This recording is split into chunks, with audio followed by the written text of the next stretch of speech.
हमारा, अरे हक हमारा, अरे जोर से बोलो, अरे जोर से बोलो।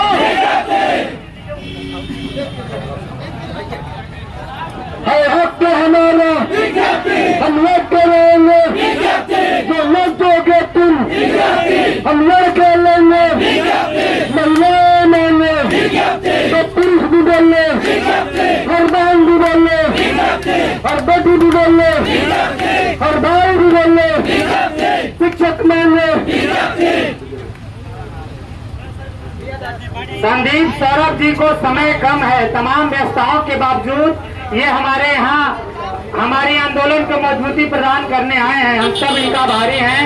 मैं संदीप सौरभ जी और आपके बीच की कड़ी को ब्रेक करना नहीं चाहता हूं, अपनी बातों से आपको बोझिल नहीं करना चाहता हूं। तो सीधा मैं माननीय विधायक पालीगंज संदीप सौरभ जी को यह मंच सौंपता हूं। आप हमारा अभिवादन करें, हमारे संघर्ष में साथ होने की बात कहें। धन्यवाद, आभार।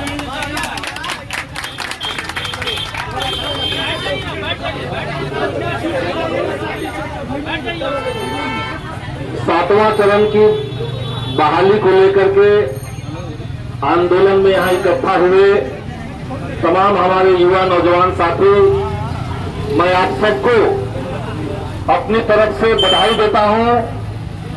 आपके संघर्ष में मैं अपनी शुभकामना व्यक्त करता हूं और बधाई इसलिए दे रहा हूं क्योंकि बेहद जरूरी लड़ाई आज के दौर की आप लोग लड़ रहे हैं। किसी को बाहर से लग सकता है कि आप लोग अपने रोजगार की बात कर रहे हैं, लेकिन मामला महज रोजगार का नहीं है।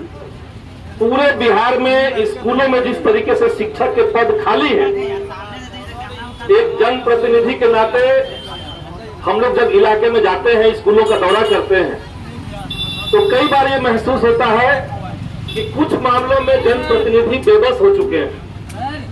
जैसे अगर किसी भी स्कूल के अंदर जाइए और वहां अगर पढ़ाई लिखाई ढंग से नहीं हो रही है और आप कारण पता कीजिए तो पता चलता है कि 200 बच्चे हैं और सिर्फ एक शिक्षक है उस स्कूल में। तो वैसे में उस शिक्षक को कुछ कहा भी नहीं जा सकता है। सीधा मतलब है कि बिहार सरकार लंबे समय से साजिश के तहत, मैं इसको साजिश ही मानता हूं, कि बिहार की शिक्षा व्यवस्था को जानबूझ करके बर्बाद कर रही है। जितनी बर्बाद कर रही है उससे ज्यादा बदनाम करवा रही है। और ये बर्बादी और बदनामी इसलिए ताकि आम जनता के बीच ये मैसेज चला जाए कि सरकारी स्कूल में पढ़ने का कोई अब रास्ता बचा नहीं है, वो कोई विकल्प ही नहीं। अगर बच्चों को पढ़ाना है तो प्राइवेट में भेजिए। और इस पूरी साजिश से आप समझिए कि सोसाइटी का एक बड़ा तबका धीरे धीरे एजुकेशन से बाहर निकलता जा रहा है। कई बार हम देख रहे हैं कि उन परिवारों में पहली पीढ़ी है ऐसी जो अब स्कूल को लेकर के, पढ़ाई को लेकर के, अपने बच्चों को शिक्षा को लेकर के उत्सुक है। उसके अंदर एक ललक पैदा है कि अब की बच्चों को पढ़ा देना है। लेकिन वो तमाम लोगों की जो आकांक्षाएं हैं, उनके जो सपने हैं, उसको मौजूदा नीतीश कुमार की सरकार बेशर्मी के साथ, संवेदनहीनता के साथ लगातार कुचल रही है। आप लोग के बैनर में यहाँ पे लगा हुआ है, शिक्षा मंत्री ने कितनी बार सदन के अंदर, सदन के बाहर छात्रों से और बिहार के तमाम लोगों से वादा किया कि हम फलाने महीने में विज्ञप्ति निकाल देंगे, 7वें चरण की बहाली करने लगेंगे। लेकिन वो सब चीज, वो सारे वायदे, इनके सारे दावे हमें लगता है कि मौसम की तरह बदलता चला जा रहा है। जनवरी से फरवरी, फरवरी से मार्च, फिर होली, अप्रैल, 21 फरवरी को, मुझे 28 फरवरी को हमें याद है कि विधानसभा के भीतर मैंने ये मांग खुद उठाई थी। और मांग उठाने के बाद मैं अलग से सचिव महोदय से मिला भी था और हमने कहा था कि मार्च में आप इसकी विज्ञप्ति जारी करवा दीजिए। और सरकार भी कह रही थी कि जल्दी ही मार्च में इसका विज्ञापन निकालना है हम लोग को। लेकिन उसके बाद, मार्च के बाद कितने महीने चल गए और बच्चों को लगातार सड़क पर मार्च निकालना पड़ गया, लेकिन सरकार के कान पे जू नहीं रेंग रही। और इसलिए हमें लगता है कि आप लोग की ये जो लड़ाई है, ये जो संघर्ष है, इसको अब बिहार का आम जनता का संघर्ष भी बनाना पड़ेगा। कोरोना के समय, कोरोना के टाइम जब लगातार 1.5-2 साल तक लगातार बच्चे अपने स्कूल से बाहर रह गए, तो उस समय शिक्षा मंत्री से मुलाकात करके हमने कहा था कि कोरोना के बाद जब स्कूल खुले तो सरकार को इस बात की गारंटी करनी चाहिए कि शिक्षक की जो कुर्सी है वो कुर्सी खाली न रहे, वहां पे शिक्षक बैठा हुआ मिले। इसलिए कोरोना पीरियड का इस्तेमाल, इसलिए इस कोरोना पीरियड का जो इस्तेमाल सरकार को करना चाहिए वो शिक्षक बहाली के लिए जो आपकी पहले के ग्राउंड पे जो कामकाज करना है उसको कंप्लीट करके रखिए। तब आप कह सकते हैं कि आपदा में यह अवसर हुआ।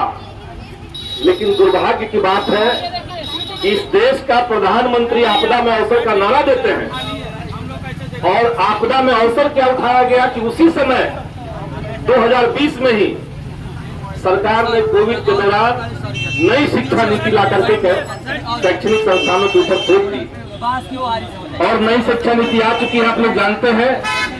और उस नई शिक्षा नीति के तहत सरकार कह रही है कि जिन स्कूलों में बच्चों की संख्या कम होगी उन स्कूलों को बंद कर दिया जाएगा, उसके स्पेस को रेंट आउट कर दिया जाएगा या बेच दिया जाएगा।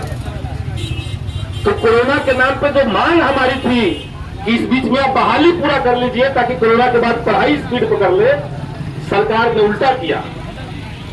कैंपसों के ऊपर, सरकारी स्कूलों के ऊपर छोटे छोटे बच्चों के जो प्राथमिक विद्यालय हैं उनको बंद करने का एक फरमान लाया गया, और उसके बाद हम देख रहे हैं कि बिहार में करीब 3000 के आसपास सरकारी स्कूल बंद कर दिए गए, और सरकार गर्व से करती जा रही है। इसीलिए हमें लगता है कि इसको एक मास मूवमेंट, एक जन आंदोलन का स्वरूप देना, शिक्षक की बहाली को, शिक्षा व्यवस्था को प्राथमिक से लेकर के ऊपर तक सब जगह पे इसकी जरूरत है।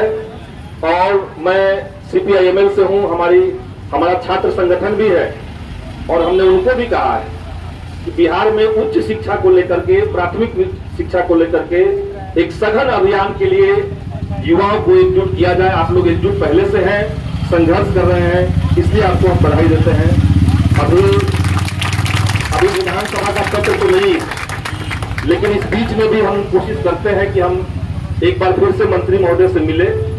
हालांकि उनसे मिलने का बहुत फायदा नहीं होता है, आप जो पॉइंट पे बात करें उस पॉइंट पे वो बात नहीं करते, उनके दिमाग में एजेंडा बना हुआ है, वो उसी पे बात करेंगे।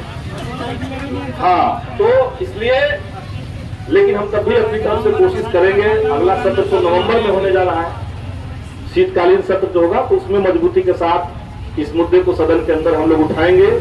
और आप यकीन मानिए कि सदन के अंदर हम जैसों की आवाज तब और बुलंद हो जाती है जब सड़क पर इस तरह के नारे लगते हैं जो आप लोगों ने अभी लगाया। तो आपका ये नारा सदन के अंदर के संघर्ष को भी तेज करेगा।